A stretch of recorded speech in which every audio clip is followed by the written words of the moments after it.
اس یکتا کے کاموں کا حال کیا بیان ہوگا؟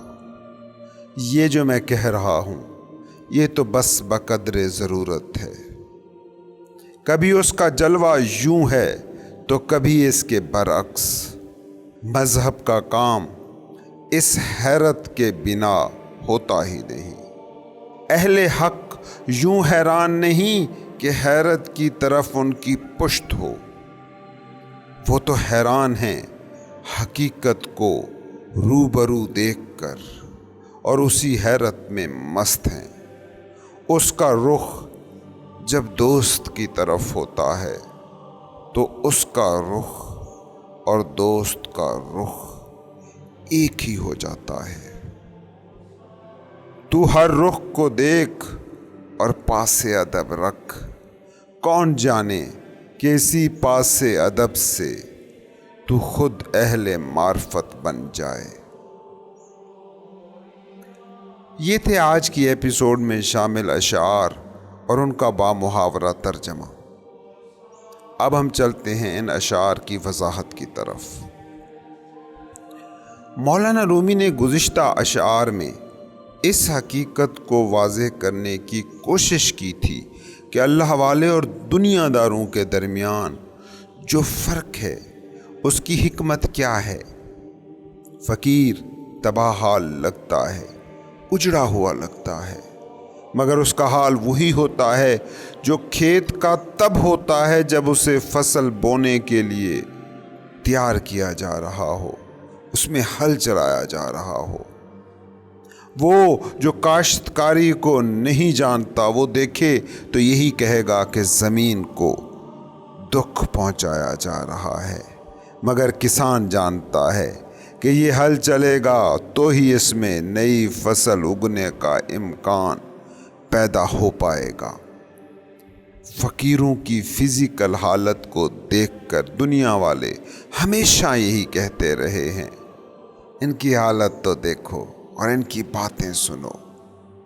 وہ مگر اس جسم کی کھیتی میں چل رہے حل کی حکمت سے ناواقف ہوتے ہیں۔ مولانا رومی اسی نقطے کو واضح کرنے کی تمام تر کوششوں کے بعد کہتے ہیں کہ میں نے کہنے کو تو یہ سب کہہ دیا ہے، مگر فطرت کے افعال کی حقیقت کو بیان لفظوں میں تو کم از کم بیان نہیں کیا جا سکتا۔ خدا کے کاموں کی توضیح نہیں کی جا سکتی۔ جب ایک سونامی آتا ہے دیکھنے والے بس اس تباہی کو دیکھتے ہیں جو نظر آ رہی ہوتی ہے، مگر اس تباہی سے زمین کے ایکو سسٹم میں جو استحکام آتا ہے اسے وہی جان سکتا ہے جو ارضیات کا ماہر ہو۔ سیلاب تباہیاں لاتے نظر آتے ہیں، مگر جو زرخیزیاں ان تباہیوں سے پھوٹتی ہیں اس سے وہی آگاہ ہو پاتا ہے کہ جو جانتا ہے۔ رومی کہتے ہیں کہ میرے جو بس میں تھا وہ میں کہہ چکا، مگر میں اس یکتا کی، اس واحد کی حکمتوں کے مکمل بیان سے قاصر ہوں۔ کبھی غور سے تم نے نیچر کی حالتوں کو دیکھا ہے؟ کبھی سخت گرمی کی شکل میں جو جلوہ آ رہا ہے وہی ہے، کبھی برفیلی سردیاں اس کا جلوہ ہے، کبھی خشک موسم اس کا روپ ہے، کبھی جل تھل بارشیں اس کا اظہار ہیں۔ وہ بالکل ہی متضاد حالتوں میں، اپوزٹ سٹیٹس میں ظاہر ہوتا ہے، مگر پھر بھی اس کی یکتائی، اس کی وحدت کو کوئی فرق نہیں پڑتا۔ اگلے مصرے میں مولانا رومی ایک انتہائی اہم نقطے کو بیان کرتے ہیں کہ تمہارے دنیاوی علوم اور حقیقی مذہب کا فرق، اس کو سمجھنے کی کوشش کرو۔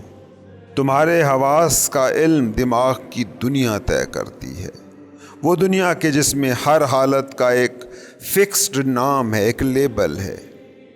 کوئی مرا تو دماغ نے اسے دردناک کہا، کوئی پیدا ہوا تو دماغ نے اسے خوشی کہا۔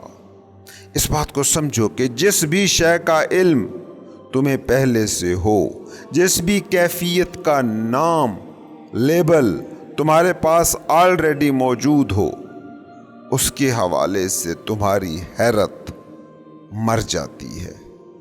تم کتے کو جانتے ہو، اس کا ایک نام تمہاری یادداشت میں محفوظ ہے، اسے تم روز دیکھتے ہو، کبھی بھی تمہیں حیرت نہیں ہوتی، حالانکہ ہر کتا ایک مختلف زندگی کی شکل ہے، مگر تم دماغ میں موجود کچھ انفارمیشن سے جڑ کر، آئیڈینٹیفائیڈ ہو کر سب کتوں کو ایک ہی تھکی ہوئی بوریت بھری نظر سے دیکھتے ہو۔ سوچو، اگر تمہارے سامنے کوئی ایسا جانور آ جائے کہ جس کے بارے میں تم نے پہلے کبھی نہ پڑھا ہو، نہ سنا ہو، نہ اسے دیکھا ہو، تو تمہاری حیرت کا لیول کیا ہوگا؟ تم جس علاقے میں رہتے ہو اس سے اتنے مانوس ہو جاتے ہو، اس کے ایک ایک کونے کی تصویر دماغ میں رکھ کر اس کو دیکھنے لگتے ہو کہ اس علاقے کا حسن کبھی بھی تمہیں مسحور نہیں کرتا، چاہے اس علاقے کو سیاح دور دور سے ہی دیکھنے کیوں نہ آتے ہوں۔ تم اس علاقے کے حوالے سے وہ حیرت کھو دیتے ہو جو حیرت ایک سیاح میں زندہ ہوتی ہے۔ کبھی شہروں سے پہاڑی علاقوں کی سیاحت کو گئے ہو؟ کیسا مسحور کن حسن تم محسوس کرتے ہو، اور اس وقت تمہیں کتنی حیرت ہوتی ہے کہ جب ان پہاڑی علاقوں کے لوگوں کو دیکھتے ہو جو بڑے شہروں میں جا کر بسنے کے خواب لیے گھوم رہے ہوتے ہیں۔ لاہور والے، کراچی والے کشمیر، گلگت بلتستان جانا چاہتے ہیں، اور گلگت کشمیر بلتستان والے لاہور کراچی میں بسنے کے سپنے لے کر بیٹھے ہیں۔ یہی دماغ کے کام کرنے کا طریقہ ہے، وہ انسان کو حیرت سے محروم کر دیتا ہے۔ کبھی تم نے بچوں کو دیکھا ہے؟ ایک ایک پھول، ایک ایک تتلی کو کتنی حیرت سے دیکھتے ہیں، مگر پھر یہی بچے بڑے ہو جاتے ہیں، ان پھولوں کو، ان تتلیوں کو پھر وہ نام سے، لیبل سے جاننا شروع کرتے ہیں، تو ان کے متعلق ان کی وہ حیرت مر جاتی ہے۔ مولانا رومی کہتے ہیں کہ حقیقی مذہبی آدمی کا کام اس حیرت کو ہمیشہ پکڑے رہنا ہوتا ہے۔ وہ حیرت جو بچوں میں ہوتی ہے، وہی حیرت کائنات کے ہر رنگ، ہر ڈھنگ کے حوالے سے صوفی میں ہوتی ہے۔ صوفی سرد اور گرم، موت اور حیات دونوں کو حیرت سے دیکھتا ہے، کیونکہ وہ اس کو دیکھ رہا ہوتا ہے جو ہر دم نیا ہے، وہ زندگی کو دیکھ رہا ہوتا ہے جو ہر دم نئی ہے، وہ ہمیشہ اسی پل میں ہوتا ہے کہ اسی پل میں زندگی کا نیا پن، نیونیس اپنا جلوہ دکھاتی ہے۔ وہ ناموں سے نہیں، چیزوں سے جڑتا ہے۔ اس کی محفل میں کوئی انسان آئے اور اپنا تعارف کراتے ہوئے کہے کہ میں چور ہوں، تو وہ عام محفلوں کے بیٹھنے والوں کی طرح ان سے نفرت نہیں کرنے لگ جاتا، وہ اسے بھی ایک مکمل انسان کے طور پر دیکھتا ہے۔ مولانا رومی کہتے ہیں کہ مذہب کا کام اس حیرت کے بنا ہوتا ہی نہیں ہے، اور یاد رکھیں کہ کسی بھی علم میں گہرائی میں اترنے کا امکان اسی وقت تک رہتا ہے جب اس کے حوالے سے حیرت قائم رہے۔ فلسفے کے استاد سے کسی نے پوچھا کہ فلسفی میں وہ کیا چیز ہوتی ہے جو عام لوگوں میں نہیں ہوتی، تو اس کا جواب تھا کہ فلسفی وہ ہوتا ہے جو اس حیرت کو کبھی نہیں چھوڑتا جو بچپن میں اس کے پاس تھی۔ سمجھیں، حیرت نئے پن سے پھوٹتی ہے، نیونیس سے، اور انا جسے آپ میں کہتے ہیں ہمیشہ پرانی ہوتی ہے، کیونکہ یہ ماضی سے جمع شدہ انفارمیشن سے مل کر بنتی ہے۔ اس لیے دماغ یا ایگو کبھی بھی نئے کو نہیں جی سکتے۔ انتہائی غور سے دیکھیں تو حقیقی حیرت وہ ہے کہ جو دماغ کے فیلڈ سے باہر پھوٹتی ہے۔ زندگی میں حیرت سے محرومی ہی اصل میں موت ہے، کیونکہ زندہ ہونے کا مطلب ہی نئے پن کو چھونا ہے، اور حیرت وہ تاثر ہے جو انسان نئے پن سے لیتا ہے۔ رومی کہتے ہیں کہ اسی حیرت پر مذہب کا سارا ڈھانچہ کھڑا ہے۔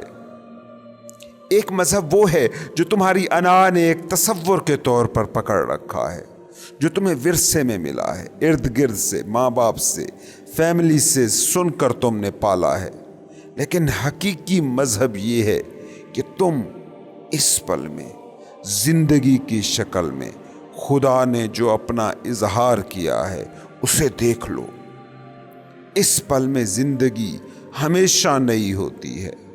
تمہارے گھر کے آنگن میں موجود یہ درخت لاکھ تمہارے دماغ کو، تمہاری انا کو پرانا لگے، لیکن زندگی نے آج بھی اس پر سینکڑوں کونپلیں، پتے اگائے ہیں، اس کے متروک حصوں کو جھاڑا ہے۔ مجھ سے کوئی پوچھے کہ صوفی کیا ہے، انلائٹنڈ کون ہے، تو میں کہوں گا جس کا رابطہ اس نئے پن سے کبھی نہیں ٹوٹتا۔ اگلے مصرے میں مولانا رومی فرماتے ہیں، یہ جو حیرت ہے یہ بس کوئی ایسی شے نہیں کہ عارف جس کی بس باتیں کرتا ہو۔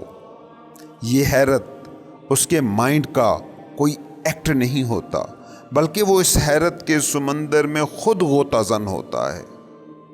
تم نے صوفیوں کو، فقیروں کو، قلندروں کو مست دیکھا ہے، گلیوں میں آوارہ جھومتے گاتے دیکھا ہے، اور ہو سکتا ہے ان پر ترس بھی کھایا ہو، مگر تم اس کیفیت کو چھو پاتے تو کبھی یہ نہ کہہ سکتے تھے۔